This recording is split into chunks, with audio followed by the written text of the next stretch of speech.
Good morning, good evening, good afternoon, wherever you are. Welcome to another Ask Me Anything live stream. I ask questions about anything related to intensive care, ICU, critical care, as well as intensive care at home. I ask anything related to life support, ICU decisions, tracheostomy, and intensive care at home. Basically anything related to the intensive care space as well as the intensive care at home space, as it relates to families in intensive care and with intensive care at home. My name is Patrick Hutzel and I'm the host of the show. So what makes me qualified to host a show about answering questions for families in intensive care as well as intensive care at home? Once again, my name is Patrick Hutzel. I'm the founder of intensivecarehotline.com and also the founder of intensivecareathome.com. I am a critical care nurse by background, having worked in critical care nursing for over 25 years in 3 different countries, where I worked as a nurse manager for over 5 years, as well as having been the managing director of intensive care at home, as well as intensive care hotline. And we have helped hundreds and potentially thousands of families in intensive care with either our consulting and advocacy, saving lives, many lives, or we've helped them, or we are helping them with intensive care at home nursing services, where we take long-term ventilated patients with tracheostomies at home, or offering a genuine alternative to a long-term stay in intensive care. And we're providing intensive care at home in the community instead of a long-term stay in intensive care. Now, so therefore, I understand the industry inside out. I know what families want. I know what they need. I also know how hospitals operate, and I know the narrative of hospitals, and I know how that narrative of hospitals can be very dangerous for families in intensive care, especially if you are being bombarded with doom and gloom and negativity and end-of-life talks that you're simply not ready to engage in, but you don't see a way forward because you feel so pressured by the hospital. We are changing all of that here for you. We have saved many lives for our clients in intensive care and with intensive care at home. And you can verify that on our testimonial section at intensivecarehotline.com or at intensivecareathome.com. Now, I do these live streams once a week around the same time. If you like what I'm doing here, subscribe to my YouTube channel, like the video, click the notification bell, and comment. Leave your comments here so I know what content you want me to create, and I know what you want to see, so that I can keep creating content that is important for you. Now, like I said, I usually go for about an hour. This is your opportunity to talk to me directly. You can do so via the StreamYard link that I posted in the chat pad, or you can just post your questions into the chat pad, or you can also comment below the video so that I will make a video about your question, and that can sometimes take me days and weeks because simply I am very busy. Now, let's start with something that I encountered just this morning, which has been unheard of in all of my intensive care nursing career. So this morning I actually spoke to a lady, and she said that, and this is a lady in the US, in the United States. This is a lady who said her dad, her 76-year-old dad, went into ICU a couple of weeks ago with a stroke. And the ICU was negative right from the start, saying things like, you know, the only way forward here is end of life and hospice, and that he won't survive, and that even if he did survive, he won't have any quote unquote quality of life. You know, we've heard it all before. I hear it every week, almost every day. But then it's getting to a situation that I've never seen in my decades worth of ICU experience. And, you know, with me having looked after or worked with thousands of critically ill patients and their families. So here's what she says. She says, they want to have hospice for my dad. Hospice is euphemism for end of life care. Make no mistake, right? Hospice is clearly a death sentence, right? So it's end of life care, and make no mistake about that. So the minute you hear hospice, and now you know that this is end of life care, and if you're not ready for that, you don't engage, right? You don't engage in hospice talk if that's not what you're ready to engage in, right? So that's number one. Number two, the minute they started the talk about hospice, saying, you know, that her dad won't improve and that the best outlook for him is hospice care, end of life care, they were sending her dad home on a breathing tube with a ventilator. Now, that is me having run intensive care at home since 2012 and also having worked with intensive care at home in Germany in the early 2000s. And I can assure you I've never seen a situation like it, never, right? So I'm not going to mention hospitals here. I'm not going to mention names here, but this is an unheard of situation. Now, we've taken, with intensive care home, we've taken 1 or 2 patients home over the years for a one-way extubation, meaning you take a patient home on a ventilator with a breathing tube, potentially with inotropes, and the patient is a real end-of-life situation, meaning that, you know, nothing will save this person's life, nothing, right? They're just kept alive on a ventilator with a breathing tube, but the signs are there that it's a real end-of-life situation, that nothing will save this person's life. So then you take a patient home, you remove life support, and you provide palliative care and hospice care at home. Now, that is a situation that all parties have agreed on.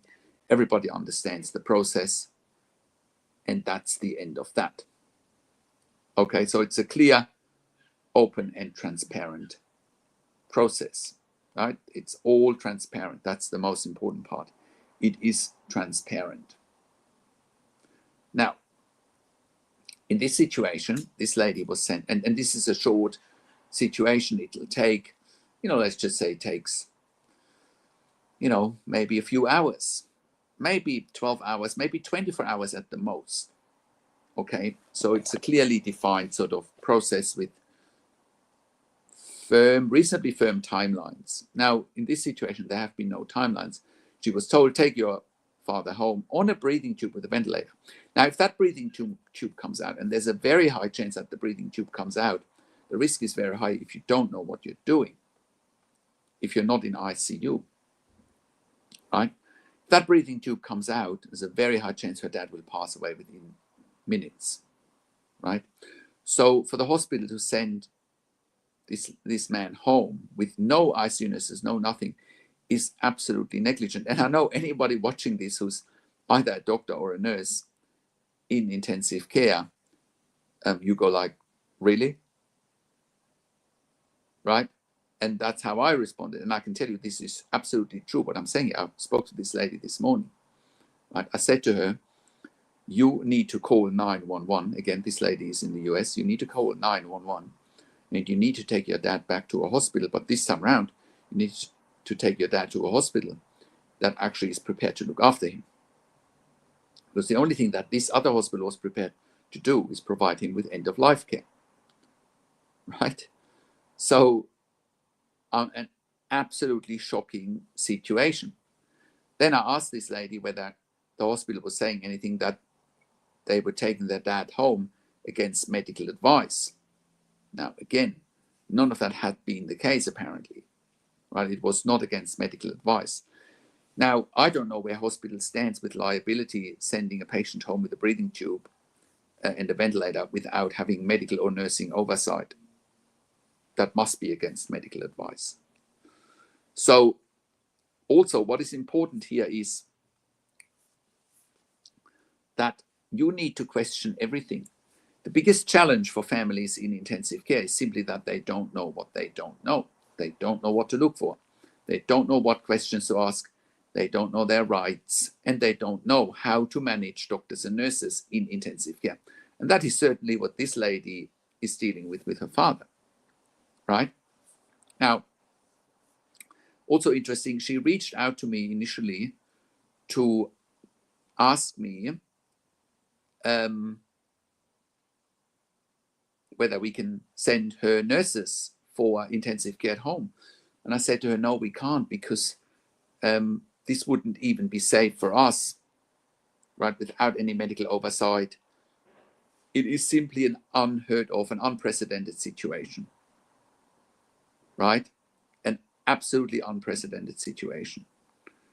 And I urged her to call 911 now, right? So where did I leave her? I left her with that.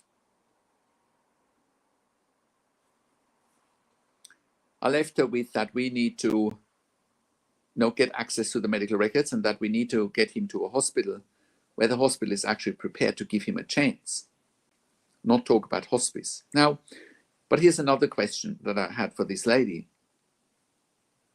Why would she even talk about hospice if she's not ready for it? Why would she not get a second opinion, right?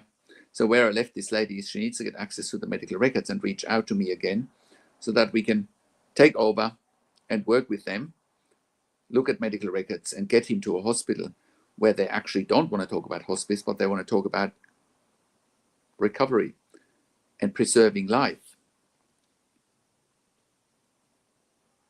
Right? Always keep in mind that preserving life is your main objective. Unless you've had talks with your family member that if your family member is ever in a situation like that, that you wouldn't want to continue. That's a different story.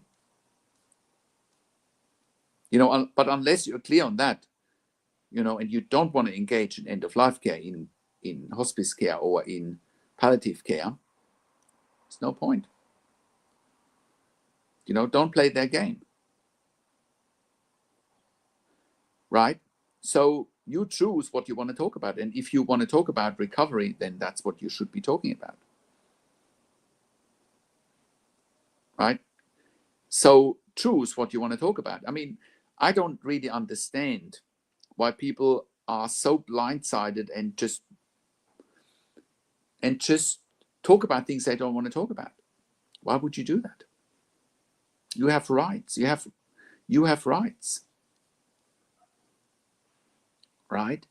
Families are blindsided by ICU teams.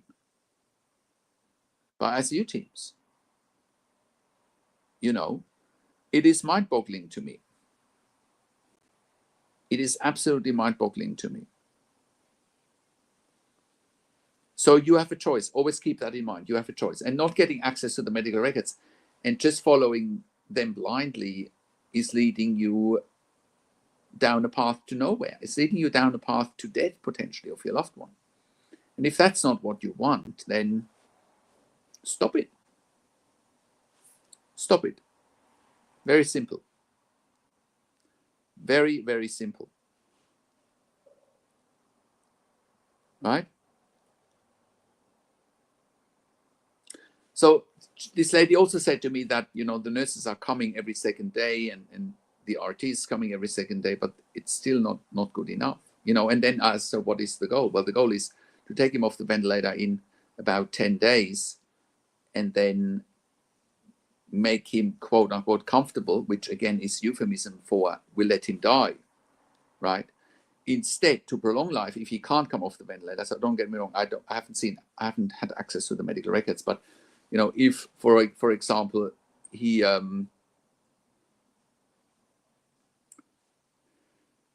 doesn't have access to the medical records, we don't have access to the medical records, he might need a tracheostomy and can live, right? Compare that to him dying,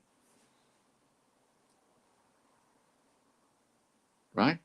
You have to ask better questions, and you have to understand that you have rights.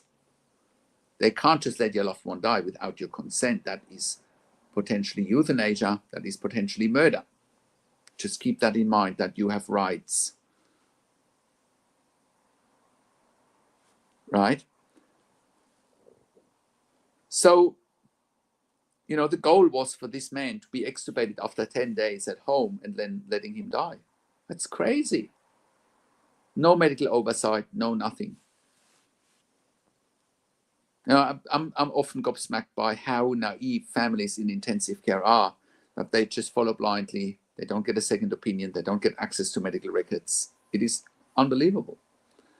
So just know that the situation that I've just explained is plain and simply wrong. Wrong on all ends. Okay. If you have any questions, please type them into the chat pad or simply connect with me here on the StreamYard link live. Now, in the meantime, let's go to another.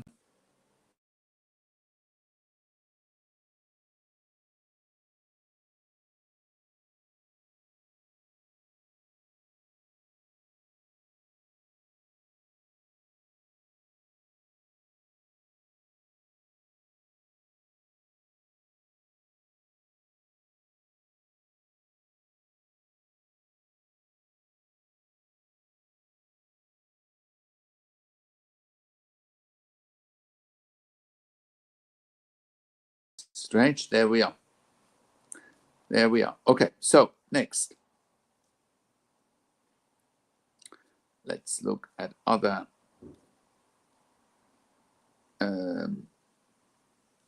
questions that have come in during the week. So next.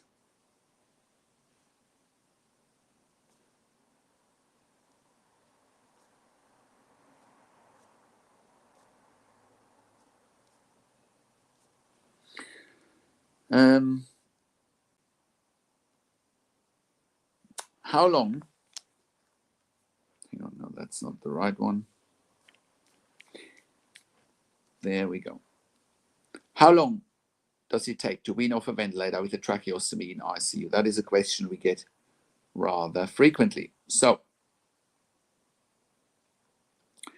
if your loved one is in intensive care with a tracheostomy and still on a ventilator, how long will it take to wean them off the ventilator? How long will they need the tracheostomy for? And what affects the speed of recovery? These are some of the most common and crucial questions families ask when faced with prolonged ICU stays. Let's break this down. First, you need to understand the process. A tracheostomy is a surgical opening in the neck into the windpipe, also known as trachea, that allows a breathing tube to be inserted directly into the airway. In ICU, a tracheostomy is usually performed when a breathing tube through the mouth, also known as the endotracheal tube, has been in place for more than 7 to 10 days. Doctors expect the patient will need ventilator support for longer. A safer, more comfortable airway is needed for prolonged care. A tracheostomy doesn't mean the patient would be on the ventilator forever.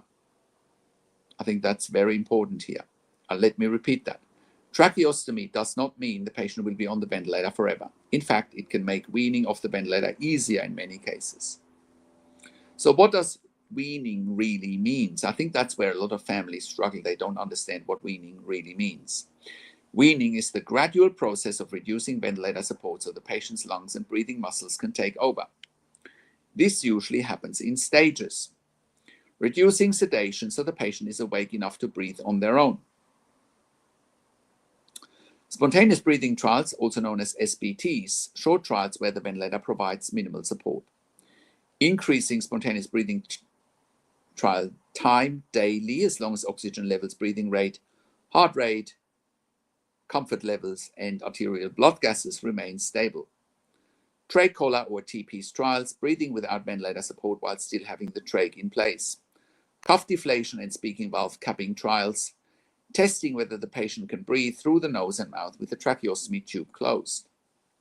Decannulation, removal of the tracheostomy once the patient can protect their airway, cough effectively, and manage secretions. Next, how long can it take? And this is where it gets interesting, because there's no one-size-fits-all answer. In straightforward cases, such as after pneumonia that is resolving, weaning can take a few days to 2 weeks. In complex cases, such as after ARDS, sepsis, multiple surgeries, or severe weakness, weaning can take weeks to months. Some patients make fast progress while others slow down if complications such as infections, secretions, issues, or fatigue arises. Next, factors that influence weaning time. Number 1, reason for ventilation, which might be routine surgery versus severe illness. Next, lung condition, ongoing pneumonia, fluid, or scarring slow the process. Strength and mobility, weak breathing muscles and general deconditioning cause delays. Sedation and alertness, patients must be awake and responsive. Secretion management, weak cough or thick mucus can delay trach removal. And next, infections, any setback can delay weaning by days or weeks. So what questions should you be asking the ICU team? As an advocate for your loved one, here are some critical questions you can ask the ICU team daily. What's today's weaning plan? How long did they tolerate the last spontaneous breathing trial for? Are we doing the trach collar or TP's trials yet? What's the plan for cuff deflation and capping trials? What's being done for physiotherapy, respiratory therapy, mobilization, and nutrition to build strength? Also, what is the safest place for weaning? For patients that have just received a tracheostomy and are still ventilator dependent, ICU is the safest environment in the first few days after they've had the tracheostomy, because there's highly skilled staff and immediate intervention if breathing fails. As time goes on and you don't want to stay in the ICU, then you got to look at solutions like intensive care at home. And you can find more information at intensivecareathome.com, because you don't want to be stuck in an ICU, especially if weaning takes much longer than expected.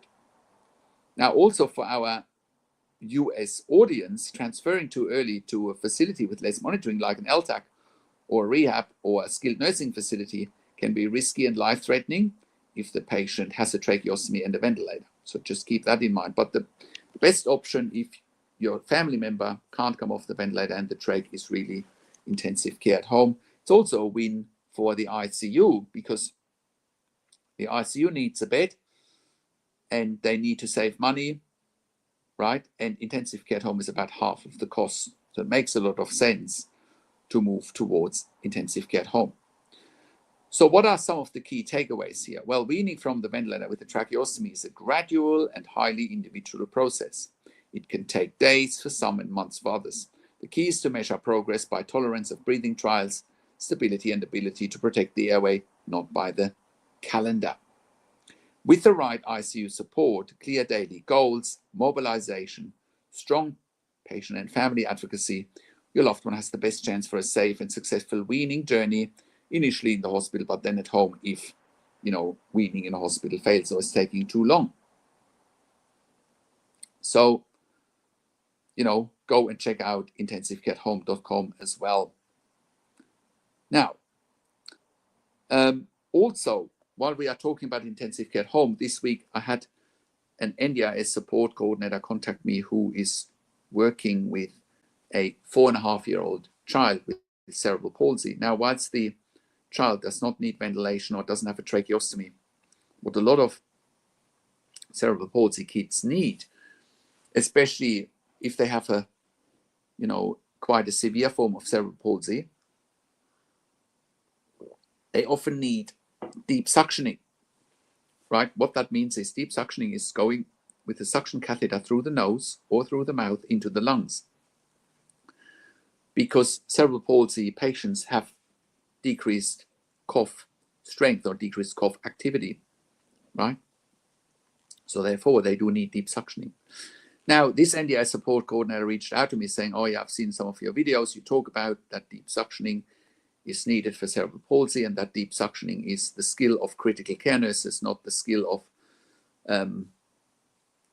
regular nurses, let alone support workers, right? Because the NDIS here has been pushing for support workers doing deep suctioning work. Now, let me be very clear here. The NDIS has killed people because of that approach, right? And I have evidence for what I'm saying here by not using critical care nurses instead of support workers, right? Or using support workers instead of critical care nurses for patients on ventilation, tracheostomy, needing deep suction. People have died. And we've lodged those incidents on the Quality and Safety Commission's website. So there's actually evidence there, right? So for the NDIS to still repeating their mistakes from the past is clearly negligent. And there seems to be an agenda in letting people die, so they're saving money.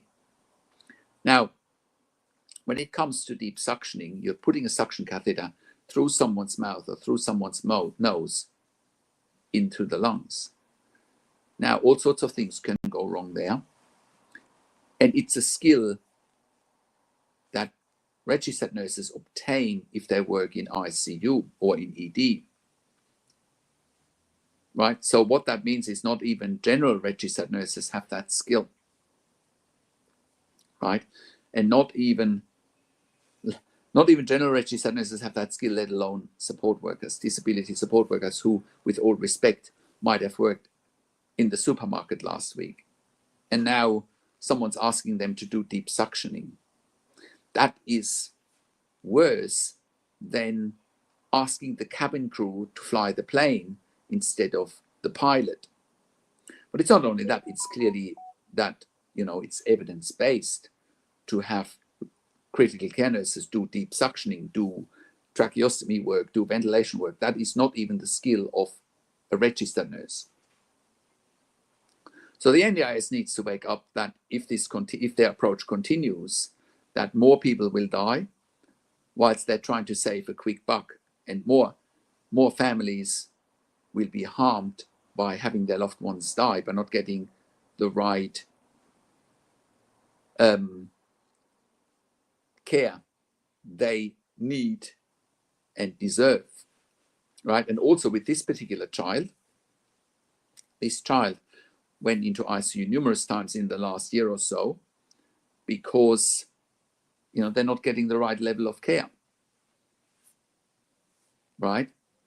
So the bureaucrats at the NDIS need to wake up, and they need to wake up fast, that not providing the right level of care is simply negligent and will cost lives. But maybe that's what they want, to save money, instead of giving the people what they need and are entitled to, right? So just keep all of that in mind when if you're watching this, and NDIS or NDIS support coordinators or NDIS planners want to brush you off with support workers, disability support workers instead of critical care nurses when it comes to ventilation, tracheostomy without ventilation, BiPAP, CPAP, cough assist, home TPN, central line management, PICC line management, port management, Hickman's line management. That's all the skill of critical care nurses in the home, including IV fluids, IV antibiotics, including palliative care at home, including ventilator weaning at home. These are not skills for disability support workers. That's it. As a matter of fact, using disability support workers for critical care nursing skills is a clear death sentence. Right? It is a clear death sentence. And I have evidence for what I'm saying here, because I've lodged those incidents on the Quality and Safety, NDIS Quality and Safety Commission website. So just keep that in mind. Because sometimes we have clients reach out to us and say, oh, look, we've got support workers for my family member under the NDIS for ventilation, tracheostomy. And I say, well, you are sitting on a ticking time bomb, and your family member is going to die under the hands of support workers because they don't know what they're doing, and too many people have already died. right? And families are too timid to ask for help, to ask for the nursing assessment, to ask for the doctor's letter, to ask for the OT assessment. And the list goes on, right? So don't let anybody tell you what you can and what you can't have, because you can have it with the right level of advocacy. So then I also had another question this week, whether a patient in ICU with Guillain-Barré syndrome, should be staying in ICU or should be staying in ICU or should be going home. Now, if a patient with Guillain-Barré syndrome has been in ICU for months or weeks on end, and they're not making enough progress, and they are depressed and have no quality of life in ICU, then absolutely your family member with Guillain-Barré syndrome should go home, right? So also, and we can help you with taking your loved one home, with Guillain-Barré. We've done that, and done that in Germany a while ago, but we have done, we've been in business here now since 2012 in Australia. We can do the same here. Also, I also want to share a couple of testimonials. I want to thank Patrick Hutzel and his team for their support and advocacy in my dad's life, being able to communicate with the team when I needed clarity while things were unfolding. The team didn't leave me unanswered. This is from one of our members, right? Because we have a membership for families of critically ill patients in intensive care. So then she continues, the team didn't leave me unanswered, even though it was through email. You were right there. Thank you very much for comforting me, because I was very vulnerable and you truly had my back. Again, I want to thank each and every one of you for being the voice when we needed you all the most. I thank you for being here in these difficult times in our life. We love you, Patrick Hutzel and his critical care team. And big shout out here to my team. I couldn't be doing what I'm doing. We couldn't be helping as many families as we do without our team. So thank you to my team here. I mean, this testimonial and their words are a reminder that in ICU, information is power. Having someone by your side to understand intensive care inside out is the difference between feeling powerless and taking back control and getting outcome. When hospitals push for decisions such as withdrawing life support and doing what's best for the patient, it often means that doing what's best for them. You need to have explained all the options, because family can feel very easily cornered. That's where we come in. We'll give you clarity, ask the right questions, stand up for your loved one and for your rights, and to make sure you get all the options, not just the options the hospital wants to give you. Now, there's been another testimonial. I just need to quickly, and yes, I do reserve some bragging rights for now. But I still believe it's important that we hear what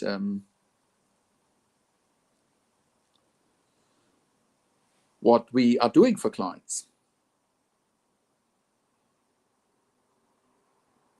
Now, where is this other testimonial? Just give me 1 second.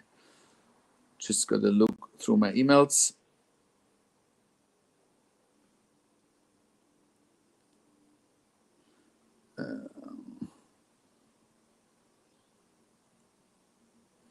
Here it is. Hi, Patrick. This is from Victoria. Hi, Patrick. Thank you so much for your continuous email newsletter and for your support in early 2024 when you assisted me live on your program, reading my mother's situation as we were on the fence as a family about her having a tracheostomy. Her situation was such: she had an anoxic brain injury plus a chronic ventilator patient, and that it was needed. After all of our research with family friends who were doctors and your episode on YouTube. We had it done in January of 2024. She came through with flying colors, was medically stable enough to go from ICU to the step-down unit before finally being discharged to an LTAC hospital for special care in New Britain, Connecticut in May of 2024. At this LTAC, she actually received the best care from respiratory nurses and doctors who work with us as a family regarding her care, medication treatment, physical nutritional therapies, etc. In November of 2024, pneumonia ran rampant through this LTAC, and she caught it but came through that with treatment of antibiotics. Mum then developed swelling throughout her body. She was administered Lasix, 20 milligrams, increased to 40 milligrams, and all the while urine output was good, her swelling was not decreasing. My dad and I decided on a DNR because of what she had gone through. I visited her on December 27, 2024, and came to the realization that the end was near, although I didn't allow her to know what I was feeling or my dad. Continuing to speak positively throughout my visits with her, and spoke of my routine of visiting her the next day.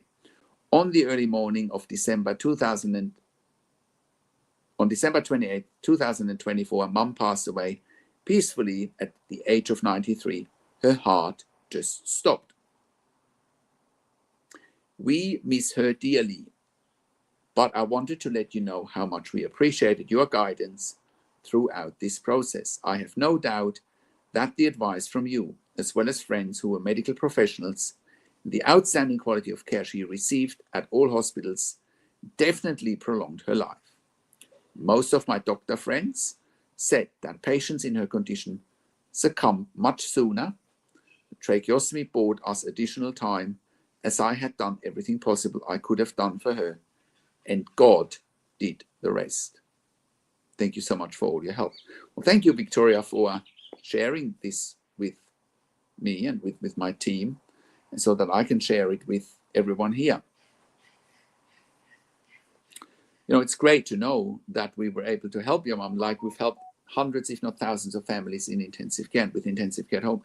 We have saved many, many lives with our, whether it's consulting and advocacy or with our intensive care at home. And you can verify that all in our testimonial section at intensivecarehotline.com, and you can verify it on our intensivecarehotline.com podcast section, where we have done client interviews, right? So